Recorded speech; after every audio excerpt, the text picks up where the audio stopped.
அமைச்சருடனான பேச்சுவார்த்தையை தொடர்ந்து வேலைநிறுத்த போராட்டத்தை கைவிடுவதாக அரசு மருத்துவர் சங்கம் அறிவித்துள்ளது. அதே நேரம் இன்று 2 மணி நேரம் கவன ஈர்ப்பு போராட்டத்தில் ஈடுபட இருப்பதாக மற்றொரு சங்கம் தெரிவித்துள்ளது.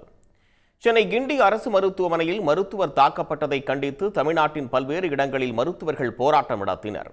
கிண்டி மருத்துவமனை முன்பு மருத்துவர்கள் செவிலியர்கள் அமர்ந்து தர்ணாவில் ஈடுபட்டனர்.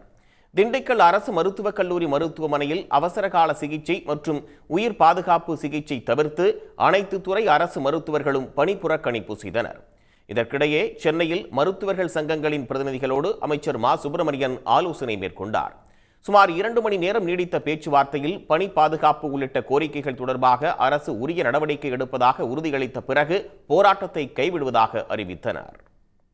எல்லா மருத்துவக் கல்லூரி மருத்துவமனைகளிலும் அட்டெண்டர்ஸை ரெஸ்ட்ரிக்ட் செய்கிற அளவுக்கு ஒரு அடையாள அட்டைகளுடன் கூடிய அந்த திட்டம் என்பது எல்லா இடத்திலும் தொடங்கப்படவிருக்கிறது.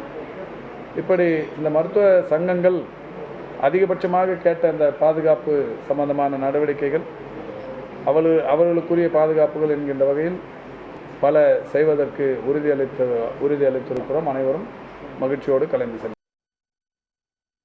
அதே நேரத்தில் தங்கள் கோரிக்கைகளை அரசின் கவனத்திற்கு கொண்டு செல்லும் வகையில் இன்று காலை 2 மணி நேரம் போராட்டம் நடத்த இருப்பதாக அரசு மருத்துவ சங்கத்தின் கூட்டமைப்பு தெரிவித்துள்ளது. நாங்கள் சொன்ன ஹாஸ்பிட்டல் ப்ரொடெக்ஷன் ஃபோர்ஸ் மற்றும் 2 அடுக்கு பாதுகாப்பு போன்ற விஷயங்களை நாங்கள் ஆராய்ந்து முடிவெடுப்போம் என்று கூறியிருக்கிறார்கள். இந்த விஷயங்களை நாங்கள் ஏற்றுக்கொண்டு எங்களுடைய எதிர்ப்புகளை பதிவிடும் விதமாகவும் சமூக விரோதிகளை கடுமையான நடவடிக்கைக்கு எடுக்க வேண்டும் என்ற விதத்திலும் தமிழகத்தில் உள்ள ஒட்டுமொத்த மருத்துவர்களும் நாளை காலை 8 மணி முதல் 10 மணிக்குள் நாங்கள் எங்களுடைய தர்ணா போராட்டத்தை நாங்கள் நடத்த இருக்கின்றோம். தங்கள் கோரிக்கைகளை அரசு நிறைவேற்றும் என நம்புவதாக மருத்துவர்கள் தெரிவித்தனர். இல்லையெனில் விரைவில் மீண்டும் போராட்டத்தை தீவிரப்படுத்த இருப்பதாகவும் அவர்கள் குறிப்பிட்டுள்ளனர். உடனுக்குடன் செய்திகளை தெரிந்து கொள்ள சன் நியூஸ் பெல் ஐகானை கிளிக் பண்ணுங்க.